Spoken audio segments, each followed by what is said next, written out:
My name is Chloe Bennett, and I've always considered myself a reasonably cautious person. I live in a quiet, tree-lined suburb of Cedar Brook, a place where the most exciting event on a Tuesday night is the distant hum of a lawnmower or the friendly argument of neighbors about whose recycling bin belongs to whom. My home was my sanctuary, a two-bedroom cottage with a charming front porch and a backyard that I'd poured my heart into, filled with hydrangeas and a small vegetable patch.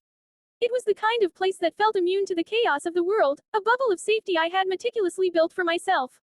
That all changed, irreversibly, because of one simple, forgetful moment at midnight. It started on a perfectly ordinary Friday. I'd gotten home from my job as a graphic designer around 6, relishing the start of the weekend.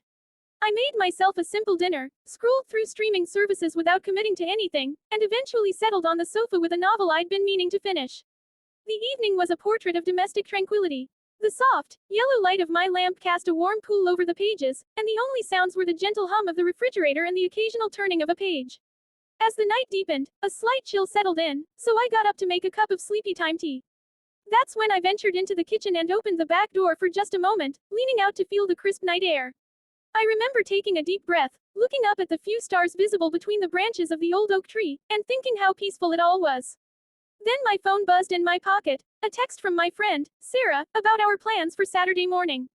I got distracted, responding to her, and as I walked back to the comforting embrace of the living room sofa, I completely forgot to slide the bolt shut on the back door.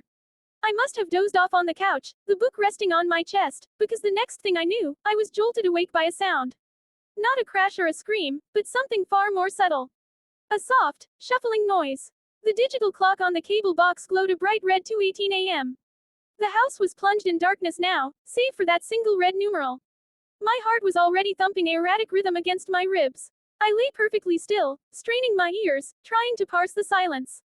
Had I imagined it? Was it the house settling, the ancient pipes groaning, or the cat from next door rummaging through my flower beds again? I held my breath. For a long moment, there was nothing.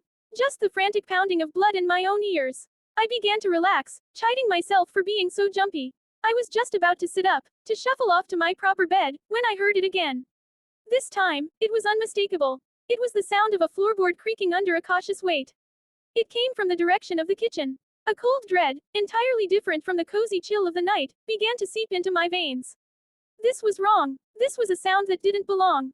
Every instinct in my body was screaming at once, a primal alarm system I never knew I possessed. I slowly, painfully slowly, pushed myself up from the couch, my muscles tense and protesting. The plush carpet felt like treacherous ground beneath my bare feet.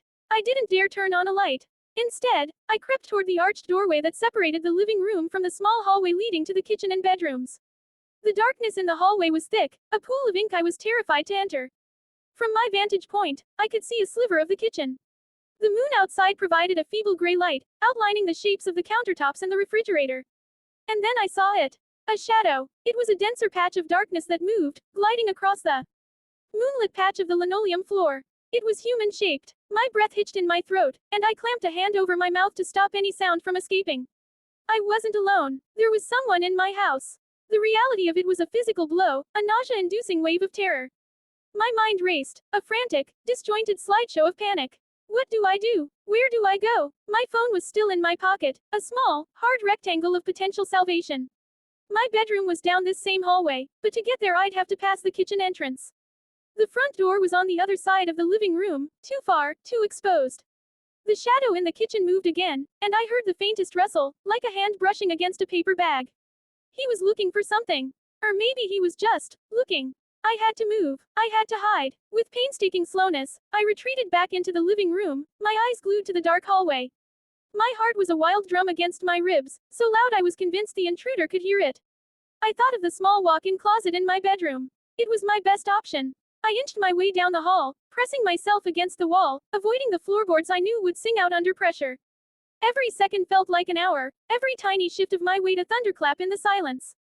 I could hear the intruder's movements more clearly now from the kitchen, a soft footfall, the slight squeak of a cabinet hinge being carefully tested. He was being quiet, too. That was somehow the most terrifying part of all. This wasn't a frantic, smash-and-grab robbery. This was a deliberate, slow invasion. I finally reached my bedroom door, which was luckily ajar. I slipped inside, the familiar space now feeling alien and threatening. The bed was unmade, a blue comforter tangled from my morning rush, and in the dim light, it looked like a landscape of ominous shapes. I moved directly to the closet, opened the door just enough to slide my body through, and closed it behind me, leaving the smallest of cracks to peer through. The darkness in here was absolute, smelling of lavender sachets and clean laundry, a comforting scent that was now horribly at odds with my situation. Crouched between hanging sweaters and a stack of shoeboxes, I finally, with trembling fingers, pulled out my phone. The sudden bright light of the screen felt blinding, a beacon that would surely give away my position. I fumbled to lower the brightness, my fingers clumsy with fear. I opened the keypad and typed the 3 numbers I never thought I'd have to use in my own home, 911. I pressed the phone to my ear, listening to the ring. Once, twice, it felt like an eternity. 911, what's your emergency? A calm, female voice answered. I cupped my hand around the phone and my mouth, my voice a desperate, strangled whisper. There's someone in my house. I'm in my bedroom closet. Please, send someone. 1423 Willow Lane. I'm dispatching units now, ma'am. Are you in a safe location? I don't know, I whispered, tears starting to well in my eyes. I'm hiding. Please hurry. Stay on the line with me. Can you hear the intruder? I listened. The sounds from the kitchen had stopped. A new, more profound silence had fallen over the house. It was a waiting silence. A hunting silence. Then, I heard it. A footstep in the hallway. Right outside my bedroom door. He's coming. I breathed into the phone, my body trembling uncontrollably. He's outside my room. The door to my bedroom creaked as it was pushed open slowly. I could see a sliver of the room through the crack in my closet door. A dark figure stood there, silhouetted in the doorway, a tall, broad-shouldered shape that paused, scanning the room.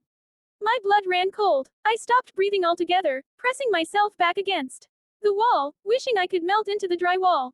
The dispatcher's voice was a tiny, tinny sound in my ear, but I couldn't make out the words. My entire universe had shrunk to the space between me and that dark figure in my bedroom.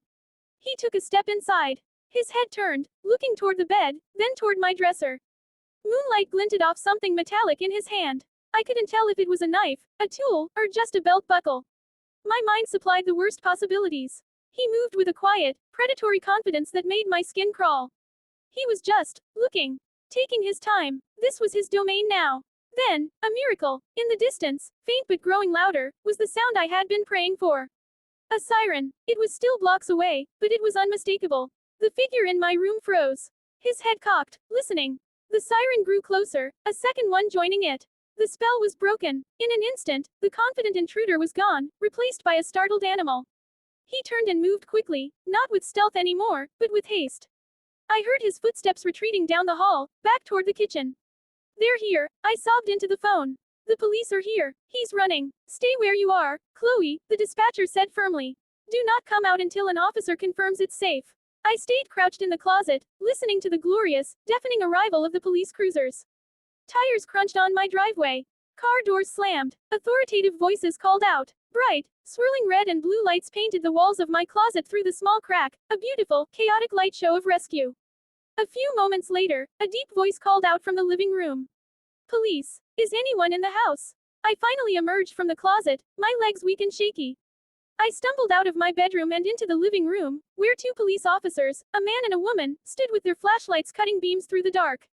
The female officer came toward me, her expression calm and reassuring. Are you Chloe? She asked. I just nodded, wrapping my arms around myself. I was shivering, though the house wasn't cold. We've secured the house. He's gone. It looks like he went out the back door, the same way he came in. They walked through the house with me, turning on lights, dispelling the shadows that had held so much terror. And in the bright, unforgiving fluorescent light of the kitchen, I saw the evidence of the intrusion clearly for the first time. There was a single, muddy boot print on my light gray floor.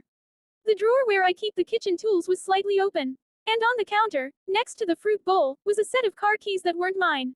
He had put them down, perhaps meaning to come back for them, or to free his hands.